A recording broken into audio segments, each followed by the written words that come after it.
आज एक बड़े ही अजीब लेकिन मजेदार पैराडॉक्स मतलब एक विरोधाभास की बात करते हैं।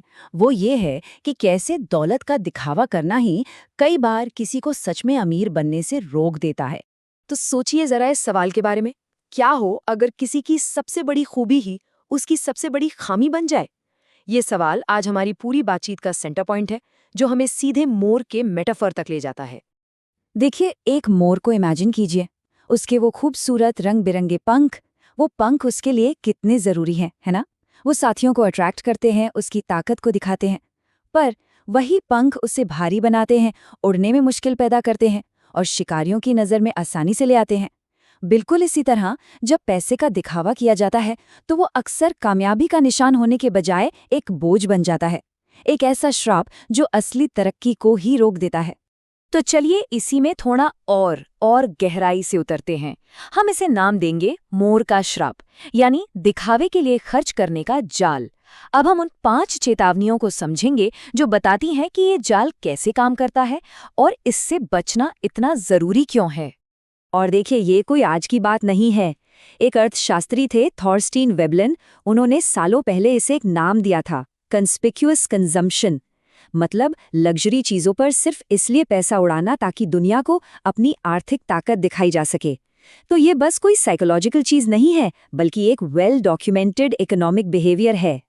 तो हमारी पहली वार्निंग है कर्ज का जाल।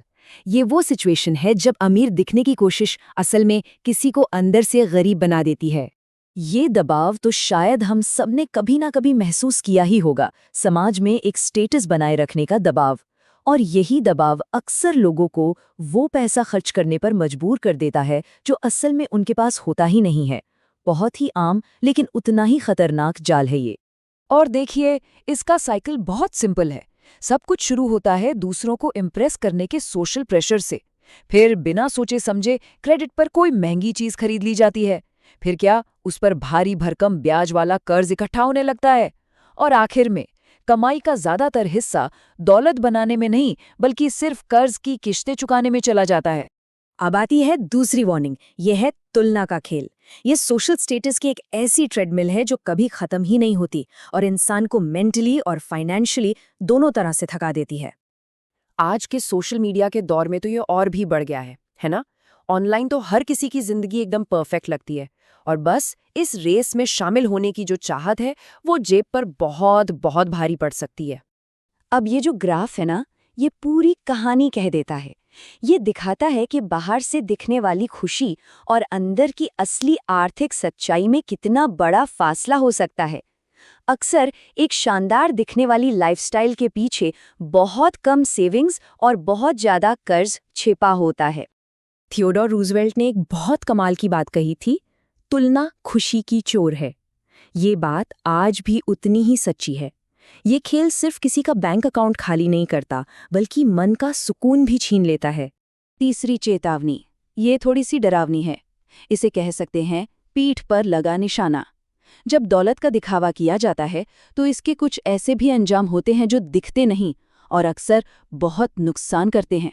मतलब ये सिर्फ तारीफ पाने तक सीमित नहीं रहता, ये दिखावा फाइनेंशियल धोखेबाजों और स्कैम्स को न्योता देता है। ये बेवजह का सामाजिक दबाव बनाता है, लोगों में तारीफ की जगह जलन पैदा करता है और कई बार तो पर्सनल सिक्योरिटी के लिए भी खतरा बन सकता है। हमारी चौथी वार्निंग है वैल्यू का भ्रम, मतलब एक धोखा। ये एक बहुत बड़ी फाइनेंशियल गलती है जब लोग महंगी चीजों को एक मूल्यवान संपत्ति यानी कि एसेट समझने लगते हैं। एक बहुत सीधा सा उदाहरण लेते हैं। एक लग्जरी कार जिसकी कीमत 3 साल में ही आधी हो जाती है, वो कोई एसेट नहीं है। वो तो सीधा सीधा एक बहुत बड़ा खर्चा है जिसकी वैल्यू तेजी से घट रही है। तो असली एसेट क्या है और सिर्फ दिखावा क्या? देखिए, असली संपत्ति वो है जिसकी कीमत समय के साथ बढ़ती है, जैसे कि रियल एस्टेट, स्टॉक मार्केट में निवेश या फिर अपनी स्किल्स पर किया गया खर्च। और दूसरी तरफ है वो चीजें जिनकी कीमत वक्त के साथ गिरती है, जैसे महंगी गाड़ियां, डिजाइनर कपड़े या लेटेस्ट गैजेट्स। और अब हमारी आखिरी और शायद सबसे जरूरी वार्निंग, भविष्य को दांव पर लगा देना। कैसे आज का दिखावे पर किया गया खर्च आने वाले कल के मौकों को छीन लेता है। ये चार्ट देखिए, ये साफ साफ बताता है कि दिखावे पर उड़ाया गया पैसा आखिर जाता कहाँ है।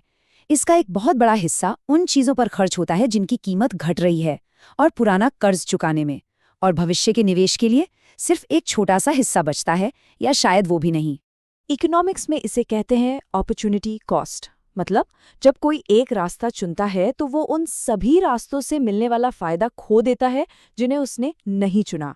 जैसे एक महंगी कार पर खर्च किए गए $50,000 अगर सही जगह इन्वेस्ट किए जाते तो 20 साल में लगभग $3,80,000 बन सकते थे। सोचकर देखिए कितनी बड़ी कीमत है ये, जो सिर्फ दिखावे के लिए चुका दी गई। तो फिर इस दिखावटी मोर का विकल्प क्या है? शायद एक शांत और बुद्धिमान उल्लू जो चौकन्ना है, समझदार है और अपने छिपे हुए घोंसले में पूरी तरह सुरक्षित है। यह प्रतीक है स्टेल्थ वेल्थ का, यानी चुपचाप बिना शोर किए दौलत बनाने का। तो आखिर में ये सवाल अपने आप से पूछने वाला है, अगर मकसद दूसरों को इम्प्रेस करना नहीं बल्कि खुद को आर्थिक रूप से आज़ाद करना हो, तो फिर क्या क्या हासिल किया जा सकता है? इस पर ज़रूर सोचिएगा।